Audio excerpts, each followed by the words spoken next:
Ahanba maktada channel asigi maikaidagi mayambu thoibi mangang taram ookchari. Mayam matam khara wari lepcharuba adugi maramdi. Aihaki phone asi yadabana maram oiraga record lobada khara kudung chakhidri. Aduna maram oiraga wari asi lepsabani. Adabu ngasidagi horaga wari asi adumak leptana chang naina thagatpa haujaraknagi. Mayam MINGSELDUGI MARUMDA hairiba nipan suba tangkak adu ngasti amuk puduna laksari. Mayam punna amuk taminarasi. Wari asi taraba matungda wari asi kari kamdawbagi haibado comment section da thambiramu aduga like comment share amadi subscribe tawba kawbiramganu. Bibarel tharik thagi matawadu yenglaga mapi sintharai. Tharik thadi kapna imungdagi thokiba adudagi Bibarel su khonglai thuna mahaki tunglomda inarai. Tharik thasu kapla duna chelakpa aduna hainau pambi achoba adugi makongda leptuna lei. Tawfam khangdraduna phampham leiriba aduda changsinduna famthai aduga thamoi pena kapcharai. Asamna ngihak tawramlaba matungda tharik tha khangba ngablaktraduna mamit adu kuruk otuna kuyingjingba haurai. Matam ase nongthi nongwamba lambida achat awo kaya leinadaba matamni. Phathaba ngamdraba wakal asina tharik tha masa adu thak nikpa makhai kuyingjingba haurai. Aduga mahak aduwaida taramba sanpunbagi thauri matat ama taduna leiribadu urai. Madu makhut magna pairi aduga kisi thaduna pairaga munda yengduna lei. Astamna ngahak leiramlaba matungda phampham adugi ngathapam aduda kakhatlaga ujau adugi masa amada amu lala dana mathang kakhatkri. Aduga uton yoromdai awangba saruk amagi masada tapna amu san saraga matairomda thoraklaga. Phampham aduda thaurina chejat ki sinlaba matungda thauri yananaba samsarai. Aroibo ina amuktang matin jothaduna milu anigi piranga do taithoktuna mamit adu ushilaga thauri adu ngaksamda hokchalli. Matam asida khangaudana masa mathanda makhada songtharai. Aduga khudak asida mahaki aroiba matamda oikhri. Matam asida kidinga saimakai bibarena uramba pumbado tamna magri. Hanagumna amama marakta maiku khara thokpa marakta matomta leptuna leiramli. Uramba tharik thagi saktam adusu leiramdri. Bibarel tharik thabu hanjin kawi. Adubu mafam asidadi amuk hana tholakhidri. Kera hanjin kawrabasu tholaktaba asidadi Bibarel hena nuksa thiri. Adubu tunglomdagi mahaki lengsum aduda ing lauba khusha amana tap launa pairai. Onthoktuna yengthokdringaida tunglomdagi khangching sinkri. Bibarel amuktang kanna lauramlaga mamit adu fat pangthorai. Mahakna mamit pangthorakpadadi mahaki mama aduna mahakbu nomlamduna haudoklaga leiramli. Stone aduda hana mahakna phamkhiba maongdo kaidana adumak phamduna leirami. Aduga makhutta paikiba mingsel amadi samset ani edu yaurumdri. Bibarel lamada yenglai aduga thokiba wari pumbadu sitnada liri. Matam adudi sanaso tharik thabu tingtha pendana kablai. Aduga Bibarel so adugi matik thamoi kairi. Hauji mahakna khaliba tharik thagi haksang adu kadaida leikrabano haibusini. Aduna maram oiraga phok hawgalaga thoklaki towi. Adubu mahaki mama aduna khami. Haujikti thengli numidangni haiduna. Asumnar Bibarel amadi sana numidang asida imungda ninda tawduna leiri. Somdana ibo choba tamthokpham khangdaba chayetnaba amana leitafam khanghandri. Imung ase awa ana tadanaba hotnabada machanupi kupsen senajarakba asibu mingonda sena thokiba tarabra khalai. Sa udaba thawaiga samnarubagi maduga chanaba thabak thoram tawrubana haujikti mahak leitafam khanghandri. Numidang hek oirapaga soi lauba amadi adum phauruklibani. Mahaki nupida so tamsira khalai maduso hek ngamdi. Adubu tawfamdi khangdrabanina ungduna mongol aduda famduna lei. Madu ubada mahaki nupi adusu thoraktuna manakta famtharai. Thoinu kaidauragi nangba? Kaishu dawdeda. Ngasi ngarangse nangi maung ama tawi. Ibo choba. Aise haifam khangdaba amana leitafam khangandri. Ado aingonda khara haira udada. ꯍꯥꯏꯐꯝ ꯇꯧꯐꯝ ꯈꯪꯗꯕ ꯑꯣꯏ ꯇꯧꯔꯤꯅꯤ ꯅꯪꯕꯣ ꯑꯗꯣ ꯃꯔꯤ ꯃꯈꯣꯡ ꯑꯃꯗꯤ ꯂꯩꯅꯤꯗꯅ ꯅꯆꯥꯅꯨꯄꯤꯕꯨ ꯇꯨꯝꯍꯧꯔꯕ꯭ꯔꯥ ꯐꯃꯨꯡ ꯆꯪꯍꯧꯔꯕꯅꯤ ꯏꯕꯣꯆꯧꯕ ꯊꯣꯛꯂꯤꯕ ꯊꯥ ꯑꯗꯨꯗ ꯃꯨꯟꯅ ꯉꯥꯏꯍꯥꯛ ꯌꯦꯡꯉꯤ ꯑꯗꯨꯒ ꯍꯥꯏꯔꯛꯏ ꯏꯆꯥꯅꯨꯄꯤꯁꯤ ꯃꯊꯟꯇꯅꯤ ꯑꯩꯅ ꯁꯣꯏꯍꯟꯅꯤꯡꯗꯗꯅ ꯀꯣꯏꯁꯦꯟ ꯁꯦꯟꯅꯖꯕ ꯑꯁꯤꯗ ꯀꯂꯛꯄ ꯀꯌꯥꯇꯅ ꯃꯔꯝ ꯑꯣꯏꯔꯒ ꯈꯨꯗꯣꯡꯊꯤꯕ ꯅꯪꯒꯗ꯭ꯔꯥ ꯍꯥꯏꯅ ꯄꯥꯈꯠꯄ ꯐꯥꯎꯔꯛꯏ ꯊꯣꯏꯅꯣ ꯍꯣꯏꯅꯦ ꯃꯗꯨ ꯑꯩꯈꯣꯏꯅ ꯊꯦꯡꯅꯔꯒ ꯂꯣꯏꯔꯦꯗꯅ ꯑꯁꯨꯝꯅ ꯇꯧꯗꯨꯅ ꯏꯕꯣꯆꯧꯕꯅ ꯊꯣꯏꯅꯨꯗ ꯋꯥꯔꯤ ꯄꯨꯝꯕꯁꯤ ꯁꯥꯔꯤ ꯃꯇꯝ ꯑꯁꯤꯗꯗꯤ ꯊꯣꯏꯅꯨꯁꯨ ꯄꯥꯈꯠꯄ ꯑꯃ ꯐꯥꯎꯔꯛꯂꯤ ꯑꯗꯨꯕꯨ ꯀꯔꯤꯕꯨꯗꯤ ꯇꯧꯔꯨꯅꯤ ꯑꯇꯣꯞꯄ ꯇꯧꯕ ꯌꯥꯕ ꯎꯄꯥꯏ ꯑꯃꯠꯇ ꯂꯩꯇ꯭ꯔꯕꯅꯤꯅ ꯑꯁꯨꯝꯅ ꯃꯈꯣꯏ ꯑꯅꯤꯅ ꯋꯥ ꯈꯟꯅꯗꯨꯅ ꯁꯨꯝ ꯂꯩꯔꯛꯄꯅ ꯑꯍꯤꯡ ꯅꯣꯡꯌꯥꯏ ꯑꯣꯏꯁꯤꯜꯂꯛꯂꯤ ꯑꯔꯥꯞꯄꯗ ꯍꯨꯏ ꯍꯧꯗꯣꯡ ꯂꯝꯍꯨꯏꯗꯧꯅ ꯁꯥꯡꯅ ꯁꯥꯡꯅ ꯈꯣꯡꯕꯗꯨ ꯇꯥꯔꯤ ꯊꯥꯕꯜ ꯐꯔꯝꯕ ꯊꯥꯖ ꯑꯁꯤꯁꯨ ꯇꯞꯅ ꯑꯃꯨꯕ ꯂꯩꯆꯤꯟꯅ ꯀꯨꯝꯖꯤꯟꯈ꯭ꯔꯤ ꯍꯧꯔꯤꯕ ꯎꯄꯥꯜ ꯋꯥꯄꯥꯜꯁꯤꯡ ꯑꯁꯤꯁꯨ ꯅꯨꯡꯁꯤꯅ ꯂꯤꯔꯤ ꯂꯤꯔꯤ ꯁꯤꯜꯂꯛꯄꯗ ꯍꯥꯏ ꯍꯨꯝꯗꯨꯅ ꯇꯧꯔꯛꯄꯗꯨꯗꯤ ꯃꯈꯣꯜ ꯊꯣꯛꯄ ꯍꯧꯔꯛꯂꯤ ꯃꯇꯝ ꯏꯀꯥꯟ ꯀꯥꯟꯅꯗꯅ ꯐꯤꯚꯝ ꯑꯁꯤ ꯑꯣꯏꯔꯛꯄꯁꯤꯗ ꯃꯈꯣꯏ ꯑꯅꯤꯃꯛ ꯀꯤꯊꯤꯛ ꯀꯤꯔꯨꯝ ꯇꯧꯔꯛꯇꯨꯅ ꯏꯃꯨꯡꯗ ꯆꯪꯂꯛꯁꯦ ꯍꯥꯏꯗꯨꯅ ꯏꯃꯨꯡꯗ ꯆꯪꯂꯛꯂꯤ ꯏꯕꯣꯆꯧꯕ ꯊꯣꯡ ꯑꯗꯨ ꯂꯣꯟꯁꯤꯟꯅꯕꯒꯤꯗꯃꯛ ꯑꯣꯟꯊꯣꯔꯛꯇꯨꯅ ꯌꯦꯡꯂꯛꯄꯗꯗꯤ ꯊꯣꯡꯒꯥꯜꯂꯣꯝꯗ ꯑꯃꯨꯕ ꯑꯃꯈꯛ ꯃꯃꯤꯠ ꯑꯗꯨ ꯂꯪꯇ꯭ꯔꯤꯛ ꯂꯪꯕ ꯑꯃ ꯄꯥꯡꯊꯣꯔꯛꯂꯒ ꯂꯦꯞꯂꯤꯕꯗꯨ ꯍꯦꯛ ꯎꯔꯤ ꯃꯇꯝ ꯑꯁꯤꯗ ꯏꯕꯣꯆꯧꯕꯗꯨ ꯁ꯭ꯋꯥꯏꯗ ꯂꯥꯎꯏ ꯑꯗꯨꯕꯨ ꯌꯥꯝꯅ ꯊꯨꯅ ꯊꯣꯡ ꯑꯗꯨ ꯂꯣꯟꯁꯤꯟꯈꯤꯗꯨꯅ ꯏꯃꯨꯡꯗ ꯆꯪꯂꯛꯂꯤ ꯑꯗꯨꯒ ꯀꯤꯕꯗꯨ ꯈꯔ ꯃꯈꯩ ꯐꯅꯕꯅꯤ ꯍꯥꯏꯗꯨꯅ ꯗꯨꯞ ꯑꯃ ꯆꯨꯈꯠꯇꯨꯅ ꯊꯣꯡꯖꯤꯟ ꯑꯗꯨꯗ ꯊꯦꯠꯆꯤꯜꯂꯝꯃꯤ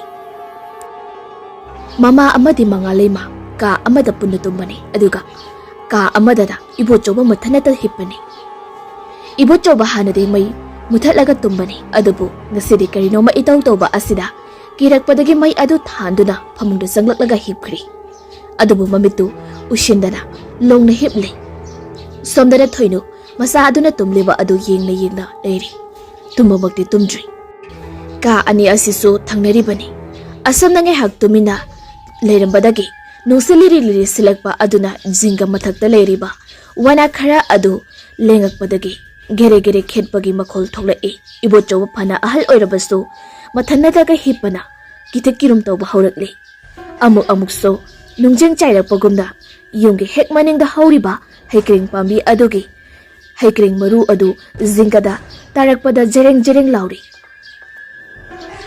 ꯚꯥꯞ ꯐꯔꯒ ꯕꯨꯠꯊꯣꯛꯏ ꯍꯥꯏꯗꯨꯅ ꯍꯧꯖꯤꯛ ꯏꯕꯣꯆꯧꯕꯒꯤ ꯃꯐꯝꯗ ꯇꯧꯔꯤꯕ ꯑꯁꯤ ꯉꯥꯏꯍꯥꯛ ꯑꯁꯨꯝ ꯇꯧꯔꯝꯕꯗꯒꯤ ꯃꯈꯣꯜꯁꯤꯡ ꯑꯗꯨ ꯆꯞ ꯂꯦꯞꯈ꯭ꯔꯤ ꯀꯔꯤꯁꯨ ꯇꯧꯗ꯭ꯔꯕꯣꯏ ꯅꯤꯡꯉꯤ ꯋꯥꯈꯜ ꯈꯔ ꯌꯥꯡꯊꯣꯛꯏ ꯑꯗꯨꯕꯨ ꯃꯇꯝ ꯏꯀꯥꯟ ꯀꯥꯟꯅꯗꯅ ꯑꯃꯨꯛ ꯃꯊꯛ ꯑꯗꯨꯗ ꯍꯧꯗꯣꯡ ꯑꯃꯅ ꯆꯦꯟꯈꯤꯕꯒꯤ ꯃꯈꯣꯜ ꯑꯗꯨ ꯇꯥꯔꯛꯏ ꯃꯇꯥꯡ ꯑꯁꯤꯗꯗꯤ ꯏꯕꯣꯆꯧꯕ ꯍꯦꯟꯅꯗꯨꯝꯅ ꯀꯤꯔꯛꯂꯤ ꯑꯗꯨꯅ ꯃꯍꯥꯛꯀꯤ ꯅꯨꯄꯤꯗꯨꯁꯨ ꯃꯈꯣꯜ ꯑꯁꯤ ꯇꯥꯕ꯭ꯔꯥ ꯍꯪꯒꯦ ꯍꯥꯏꯗꯨꯅ ꯀꯧꯔꯛꯏ ꯏꯕꯦꯝꯃ ꯏꯕꯦꯝꯃ ꯊꯣꯏꯅꯨ ꯊꯣꯏꯅꯨ ꯀꯩ ꯍꯥꯏꯒꯦ ꯇꯥꯏ ꯃꯣꯏ ꯕꯕꯥ ꯏꯕꯣꯆꯧꯕ ꯀꯧꯕꯗꯤ ꯀꯧꯊꯣꯛꯎꯔꯤ ꯑꯗꯨꯕꯨ ꯍꯪꯐꯝꯁꯨ ꯍꯦꯛ ꯈꯪꯗ꯭ꯔꯗꯨꯅ ꯇꯨꯃꯤꯟꯅ ꯑꯃꯨꯛ ꯂꯩ ꯃꯍꯥꯛꯅ ꯇꯨꯃꯤꯟꯅ ꯂꯩꯈꯤꯕꯒ ꯑꯗꯨꯒ ꯃꯍꯥꯛꯀꯤ ꯅꯨꯄꯤꯗꯨꯅ ꯑꯃꯨꯛ ꯍꯪꯂꯛꯏ ꯀꯩꯗꯧꯔꯒꯦ ꯑꯩꯕꯨ ꯀꯧꯔꯤꯕꯣ ꯀꯩꯁꯨ ꯇꯧꯗꯦꯗ ꯇꯨꯝꯅꯕ ꯇꯧꯔꯣ ꯊꯦꯡꯉꯦ ꯇꯨꯝꯃꯗꯕꯅꯤ ꯃꯈꯥꯗꯤ ꯀꯔꯤꯁꯨ ꯍꯥꯏꯅꯗ꯭ꯔꯤ ꯇꯨꯃꯤꯟꯅ ꯑꯃꯨꯛ ꯂꯩꯅꯔꯤ ꯇꯥꯔꯝꯕ ꯃꯈꯣꯜ ꯑꯗꯨ ꯇꯥꯈꯤꯗ꯭ꯔꯤ ꯈꯔ ꯐꯔꯕꯣꯏ ꯅꯤꯡꯉꯤ ꯑꯗꯨꯅ ꯀꯔꯤꯁꯨ ꯇꯧꯗ꯭ꯔ ꯃꯥꯜꯂꯦ ꯈꯟꯕꯗꯒꯤ ꯑꯇꯣꯞꯄ ꯋꯥꯈꯜ ꯑꯃꯗ ꯃꯣꯟꯗꯥ ꯈꯔꯗꯤ ꯅꯨꯡꯉꯥꯏꯍꯜꯂꯒ ꯏꯕꯣꯆꯧꯕ ꯍꯥꯏꯐꯦꯠ ꯎꯏꯊꯔꯛꯂꯤ ꯃꯍꯥꯛꯅ ꯍꯦꯛ ꯎꯏꯊꯈꯤꯕꯒ ꯊꯣꯡꯖꯤꯟ ꯃꯄꯥꯟꯗ ꯊꯦꯠꯂꯝꯕ ꯗꯨꯞ ꯑꯗꯨ ꯂꯣꯏꯈꯤꯕꯒ ꯃꯄꯥ ꯆꯞ ꯆꯥꯅꯔꯤ ꯑꯔꯣꯏꯕ ꯃꯩꯆꯥꯛ ꯑꯔꯣꯏꯕ ꯃꯩꯈꯨ ꯑꯗꯨ ꯊꯣꯛꯂꯝꯂꯕ ꯃꯇꯨꯡꯗ ꯄꯨꯡꯃꯨꯠ ꯃꯨꯠꯈ꯭ꯔꯤ ꯃꯩꯈꯨ ꯑꯗꯨꯁꯨ ꯃꯥꯡꯈ꯭ꯔꯤ ꯃꯇꯝ ꯑꯁꯤꯗꯗꯤ ꯊꯦꯠꯇꯨꯅ ꯂꯩꯔꯝꯕ ꯗꯨꯞ ꯑꯗꯨ ꯃꯁꯥ ꯃꯊꯟꯇ ꯅꯤꯛꯂꯛꯏ ꯑꯗꯨꯒ ꯃꯈꯥꯗ ꯀꯦꯟꯖꯗꯨꯅ ꯇꯥꯔꯒ ꯂꯩꯈ꯭ꯔꯤ ꯊꯣꯡ ꯑꯗꯨꯕꯨꯁꯨ ꯂꯣꯜꯂꯤꯕ ꯂꯣꯛ ꯑꯗꯨ ꯇꯞꯅ ꯇꯞꯅ ꯃꯁꯥ ꯃꯊꯟꯇ ꯍꯥꯡꯗꯣꯔꯛꯏ ꯂꯣꯛ ꯑꯗꯨ ꯍꯥꯡꯗꯣꯔꯛꯄꯒꯤ ꯃꯈꯣꯜ ꯊꯣꯛꯄ ꯑꯗꯨꯗ ꯏꯕꯣꯆꯧꯕ ꯑꯗꯨ ꯃꯃꯤꯠ ꯁꯤꯡꯒꯦ ꯇꯧꯏ ꯑꯗꯨꯕꯨ ꯌꯥꯝꯅ ꯇꯞꯅ ꯊꯣꯛꯄ ꯃꯈꯣꯜ ꯑꯣꯏꯕꯅꯤꯅ ꯀꯔꯤꯁꯨ ꯈꯪꯗꯅ ꯑꯗꯨꯃꯨꯛꯁꯨ ꯍꯦꯛ ꯎꯏꯊꯗꯨꯅ ꯇꯨꯝꯈ꯭ꯔꯤ ꯊꯣꯡ ꯑꯗꯨꯒꯤ ꯂꯣꯛ ꯑꯗꯨ ꯍꯥꯡꯗꯣꯔꯛꯄ ꯂꯣꯏꯈ꯭ꯔꯗꯨꯅ ꯍꯧꯖꯤꯛꯇꯤ ꯊꯣꯡ ꯑꯗꯨ ꯃꯌꯥ ꯀꯥꯕ ꯍꯧꯔꯛꯂꯤ ꯃꯌꯥ ꯀꯥꯔꯞ ꯇꯧꯅ ꯂꯩꯔꯤꯕ ꯊꯣꯡ ꯑꯗꯨ ꯃꯄꯥꯟꯗꯒꯤ ꯅꯨꯡꯁꯤꯠ ꯂꯤꯔꯤ ꯂꯤꯔꯤ ꯁꯤꯠꯆꯤꯜꯂꯛꯂꯤ ꯃꯇꯝ ꯑꯗꯨꯗ ꯃꯃꯥꯡꯀꯥ ꯑꯁꯤꯗ ꯌꯥꯜꯂꯤꯕ ꯐꯤ ꯈꯨꯗꯤꯡꯃꯛ ꯍꯥꯏ ꯍꯨꯝꯕ ꯍꯧꯔꯛꯂꯤ ꯇꯞꯅ ꯇꯞꯅ ꯑꯁꯨꯝ ꯍꯥꯡꯗꯣꯔꯛꯇꯨꯅ ꯍꯧꯖꯤꯛꯇꯤ ꯊꯣꯡ ꯑꯁꯤ ꯄꯨꯔꯥ ꯍꯥꯡꯗꯣꯛꯇꯨꯅ ꯂꯩꯔꯤ ꯃꯗꯨꯗꯒꯤ sisilakpa nungsit aduna ka pumbadasu sisilakiduna haujikti ibo chawbagi ka asidasu yausilakpadadi ibo chawba tumna ayingba khara phaurakli aduna maram oiraga phaijub adu khara khajik amu chingkatuna adumak tumle thongjin aduda musinmu ba I thangdaba khongsa amakhakna tapna thangjilai aduga makut aduna thong adu pairaga mangak adu lisalai hek yinglakpaga leiramliba asidi thoinugi awung pot mingsen upu phi upu amadi koli hapiba upu sing aduri mafam aduda leiriba mingsel mayam asiri amuba asina saglakliba thawai asigi mamidi tai adubu asengbagidadi tapna mangkhri mingsel aduda tariba asi amuba aduna tapna ka asida sanglaktuna mingsel mayam sing asida amata oini yenglakpa asini mahada amu monna yenguba atuda mingsel adu loinamak sekhailaktuna mafam marang khangda amata loba yadaba makai kairi yam kraba mingsel aduna chekhairakpagi piktak toba makhol aduda handakti ibo chawadu tumlambadagi oirum mamit adu pangthorai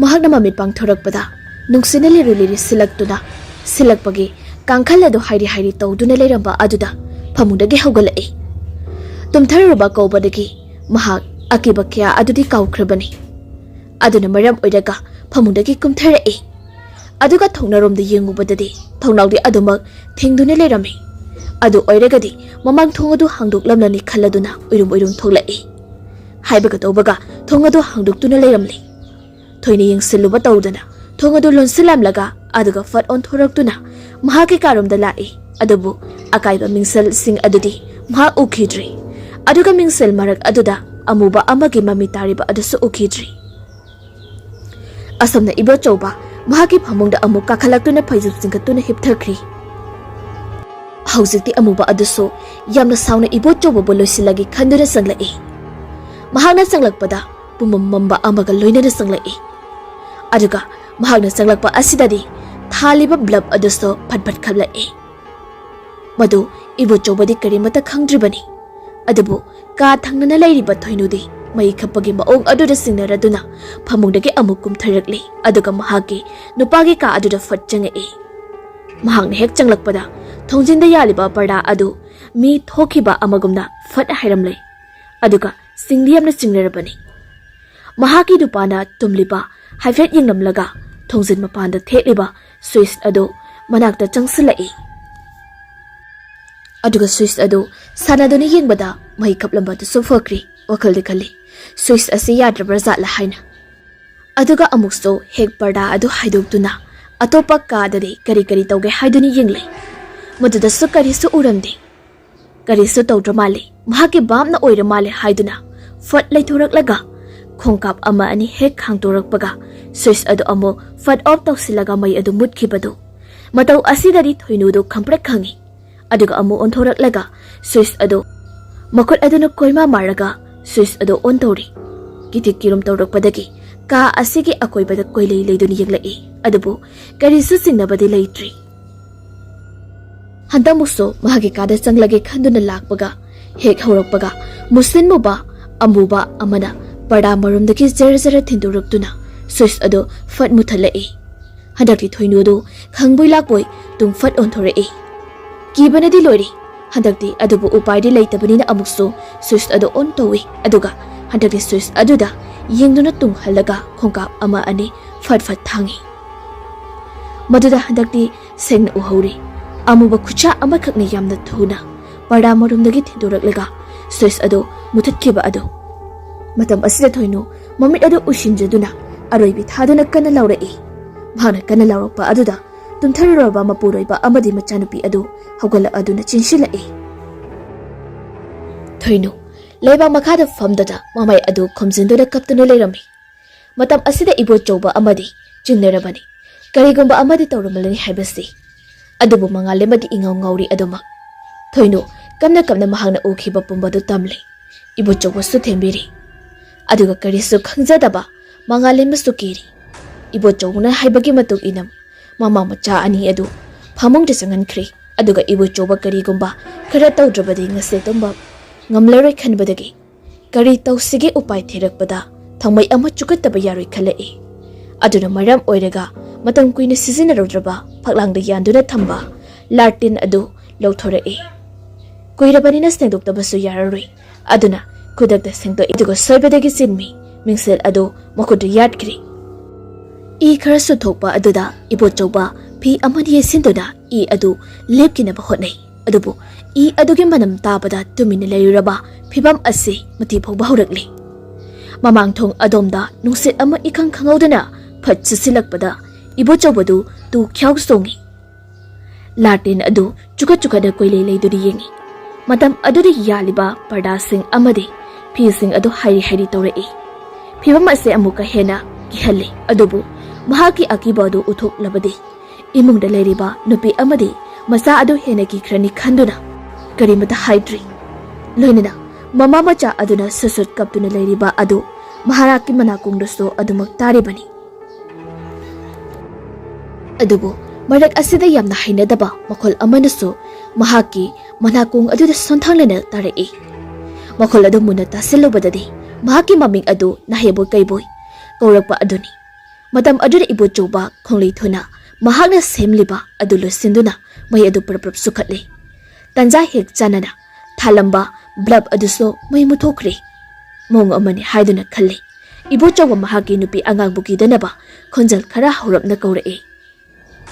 Itabra mai jilak to pharak tani noigine lemto thangalaga thamu ai thong thonause amukta sera lonsingi asi haidana ibochoba latel adu pairaga ka atai aduda mathang sangba haurai. Sakhum domadi maning ithang thangba ka oibanina maduda paliba thong madu fazana lonsale.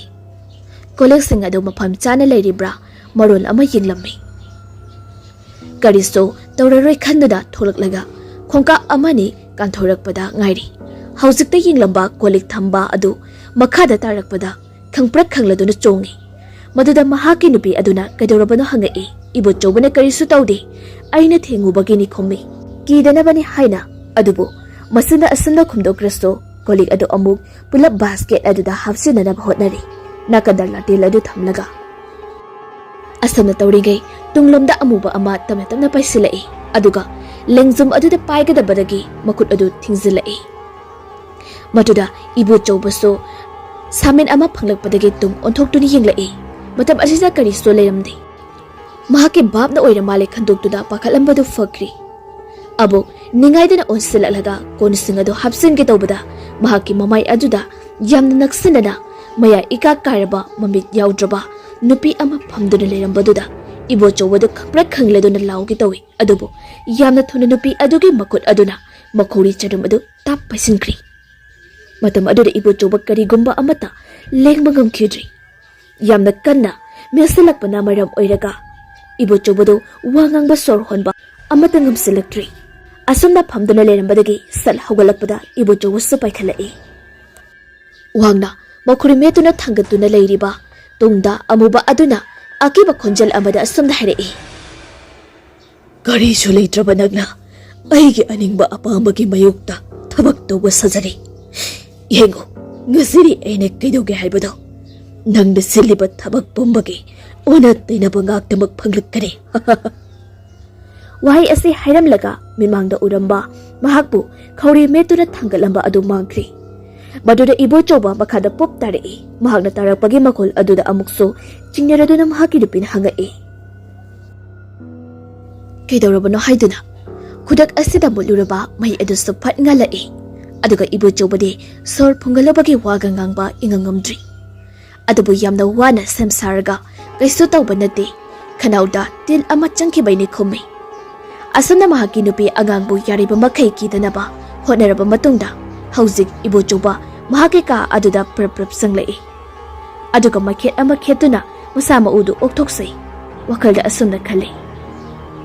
Hois aina kauruba but aduda aidi mahaki chathakpiba kauridana. Aduna maru moiraga aingoda asumna tawra iba jatnidana. As aidi kamdauni hayeng nonganbaga ai thiruba tari lekai asida chatsatuna. As adusu amu lona hurangadaba thabak oigadawbani. Asamna mahaki oiba wakal khanjaduna matha sari. Aduga machenmaksu but aduna tabinanabani haiduna murum soli. Ai pungkau kaururi. Nang amukta ai bungak piyuko. Ai hayangmak nangi apamado piragi. Ai imung asidadi awapamda tahanbigano. Asamna wakal adu amaromda khandokduna leiri. Adubo mahakna khaliba asidi pura tayonabani. Mahaki mamang thakta laklamliba but adudi mahakna khanjariba asinati tharik thana ibo chobagi thausin aduna saubadagi mayummaktada janglaktuna kihalambani. Mayamna kinariba phatraba thawai oirabasu matam asidadi mahak asok apanmakti tawhalamdri. Asamna ibo choba wakal seranana khalaba matungda phamung aduda changlaga hipthakri. Mahaki wakalda hauzik khaliba asi batau karamna nawfam adu thiruni. Aduga fanglaba matungda kamdawna amo madu lawgani haibasini. Wakal asi khana thingzilakpadagi tumthaba hawkri. Nonghalakpadadi pibarel hanagumna mangalay magi thongal aduda cycle aduga tawraduna mangalay mabu tholakpa ngai. Ayuk yenda anganba asida tagat tekna thorakliba mangalay ma naha angang oiriba mapung maray fajarabi lesabi amagumna fajaribani. Madu ubada pibarel wakal soigigum tawrei.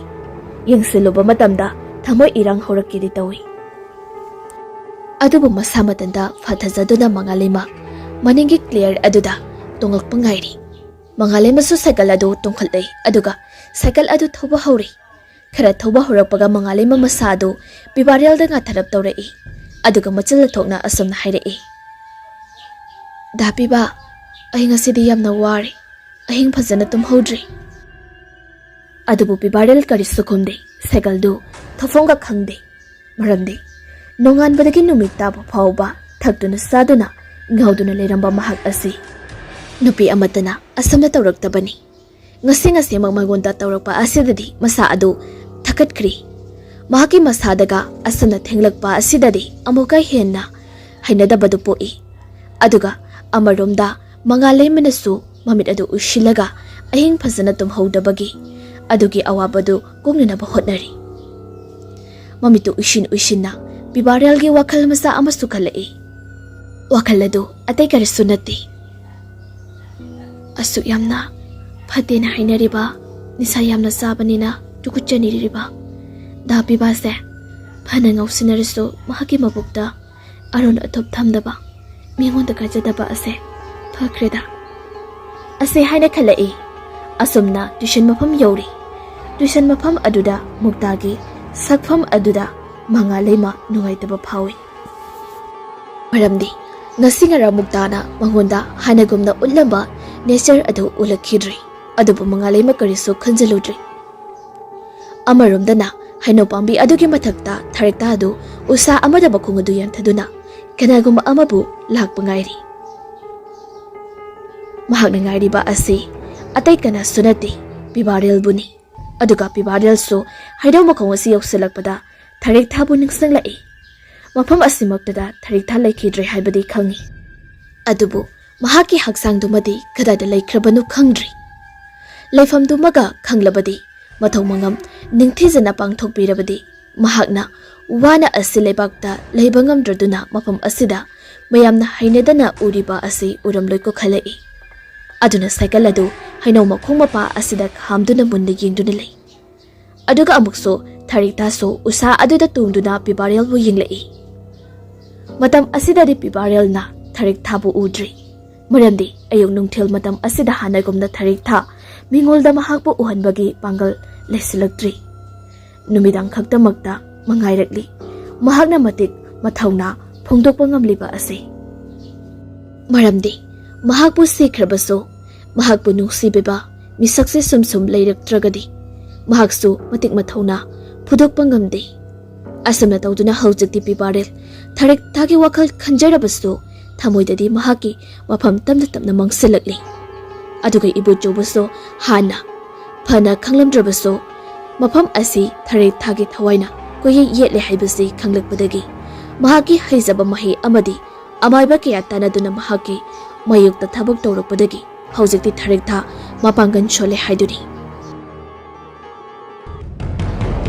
Ngasigidi matang asida loijari. Wari asigi makhado hayeng amuk pumpham asi maktada amuk puduna laksagi. Wari asi pathoksaba matamda narrator ehakna sai kilan kiba taba nungaitaba kya amuk yaroklabaso mayamna pukchal chawningak piyo haiduna nolokchari.